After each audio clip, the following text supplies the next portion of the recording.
Efek sampah, dampak terhadap kesehatan seperti diare, demam berdarah, kolera, dan penyakit yang dijangkitkan oleh cacing pita atau taenia yang dapat menyebar melalui rantai makanan. Dampak terhadap lingkungan, cairan rembesan sampah yang masuk ke dalam drainase atau sungai akan mencemari air. Penguraian sampah yang dibuang ke dalam air menghasilkan asam organik dan gas cair organik seperti metana. Selain berbau kurang sedap, gas ini dalam konsentrasi tinggi dapat meledak. Dampak terhadap keadaan sosial dan ekonomi.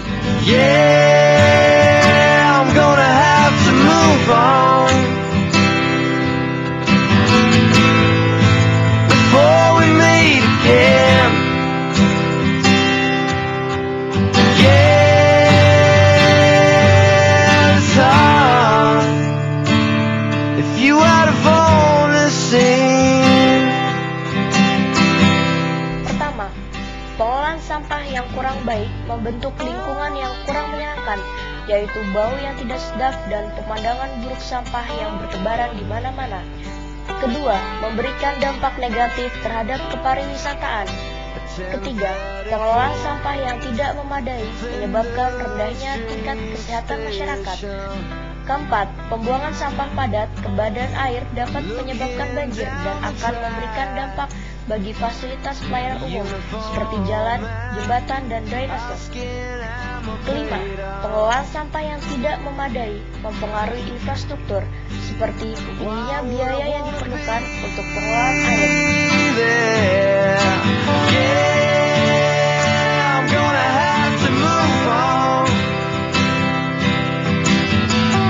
Jika hal ini terus dibiarkan berlanjut dan sarana penampungan sampah kurang atau bahkan tidak efisien, orang akan cenderung membuang sampahnya di jalan. Hal ini mengakibatkan jalan perlu lebih sering dibersihkan dan diperbaiki.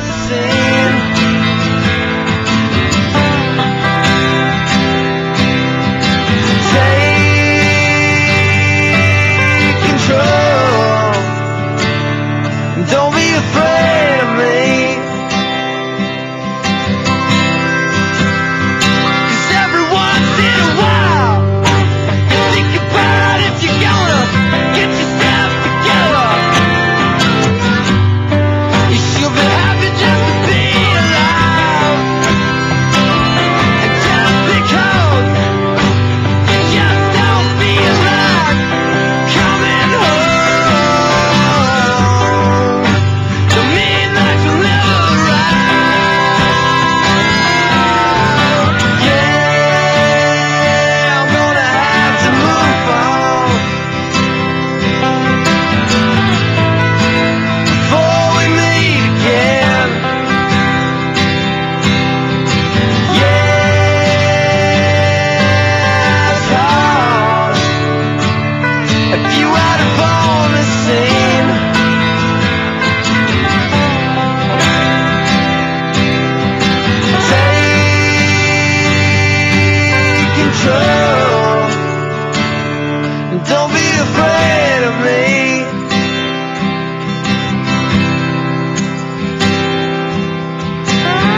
Sampah Jakarta. Data terakhir Dinas Kebersihan Jakarta menunjukkan jumlah sampah Jakarta sampai saat ini kurang lebih 27.966 meter kubik per hari. Sekitar 25.925 meter kubik sampah diangkut oleh 757 truk sampah untuk dibawa ke TPA sampah. Kurang lebih 2.041 meter kubik sisa sampah yang tak terangkut menjadi masalah yang masih menunggu untuk segera diatasi. Penduduk DKI Jakarta dapat membangun satu candi Borobudur setiap 2 hari dari tumpukan sampah. Dan setahun kita dapat membangun 185 buah candi Borobudur.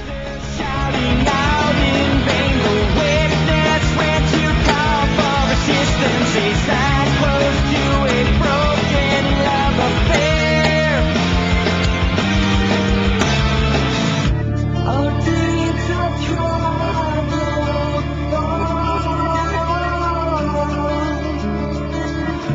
what we have been is what we are. Our deeds of trouble,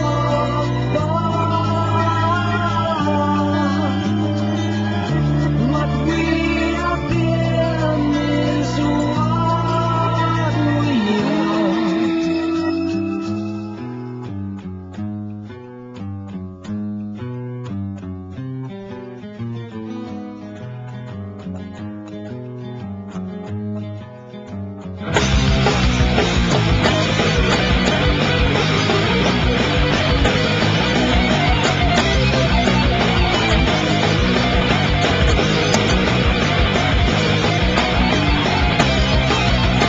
She wanted love forever, but he had another plan. He fell into an evil way. She had to let him down. She said, I can't love a wayward man. She may have found a reason to forgive. Oh yeah, yeah. If he had Jenis sampah dengan waktu terurainya. Kertas 2-5 bulan. rearranged, and a violent struggle took a place. There was every Kulit jeruk 6 bulan. found out which way on the ground was the victim all alone. Dus karton 5 bulan. We found a note in the killer's pocket. It could have been a suicide letter. Never he had Filter rokok 10-12 tahun.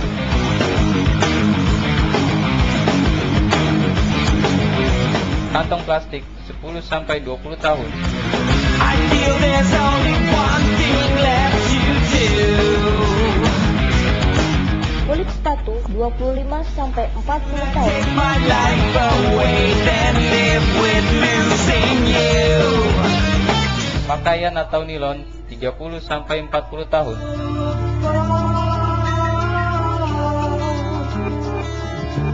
Plastik 50-80 tahun.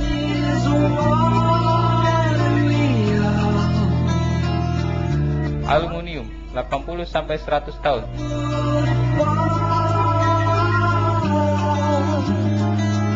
Styrofoam tidak hancur.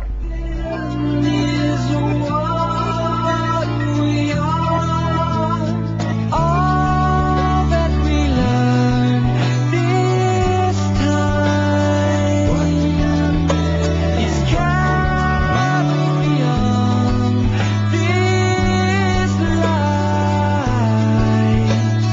All that we learn this time is carried beyond this life.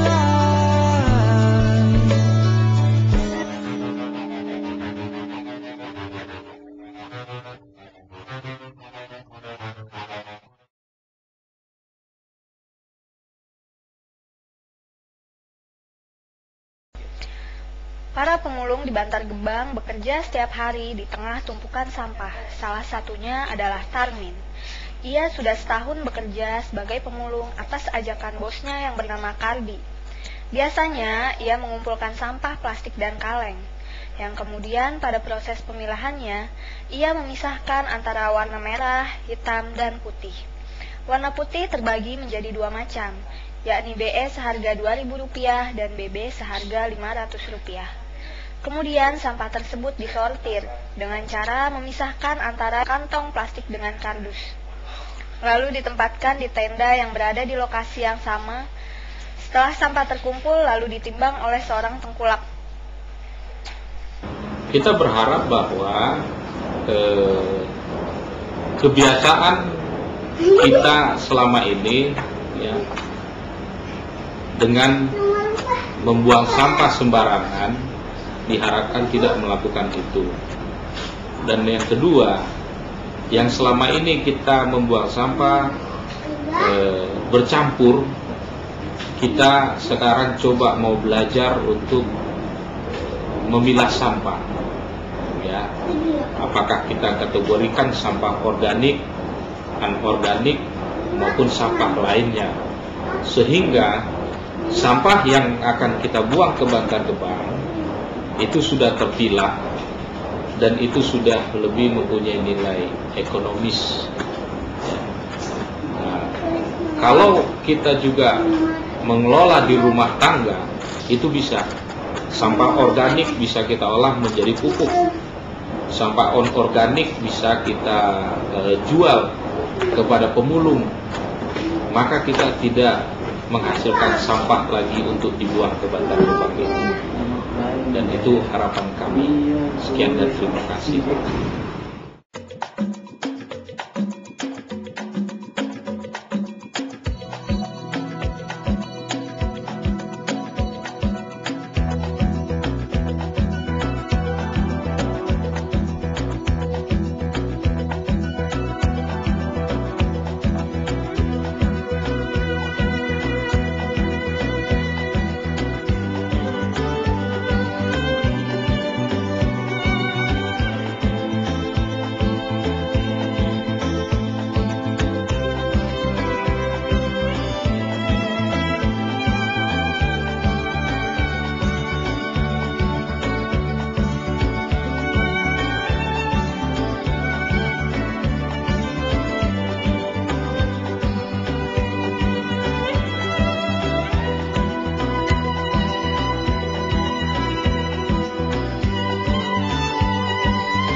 Mari kita menjaga bumi kita dengan mengurangi produksi sampah dan menjalankan 4R dalam kehidupan kita sehari-hari. 4R, reuse, reduce, replace, and recycle. Mari sekarang kita lakukan 4R, yaitu yang pertama, replace, menggantikan barang-barang yang tidak ramah lingkungan dengan barang-barang yang ramah lingkungan. Yang kedua yaitu reduce, mengurangi sampah dengan membawa tempat makan atau minum, atau juga bisa dengan makan dan minum di tempat. Dan yang ketiga yaitu reuse, menggunakan kembali barang-barang yang bisa digunakan.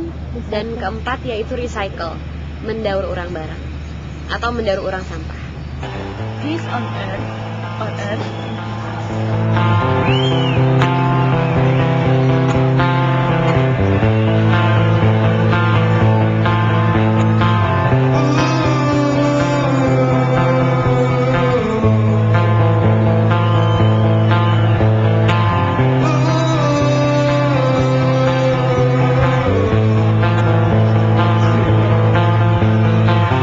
10,000 years ago in Mesopotamia, a new type of thinking was developed, one that involved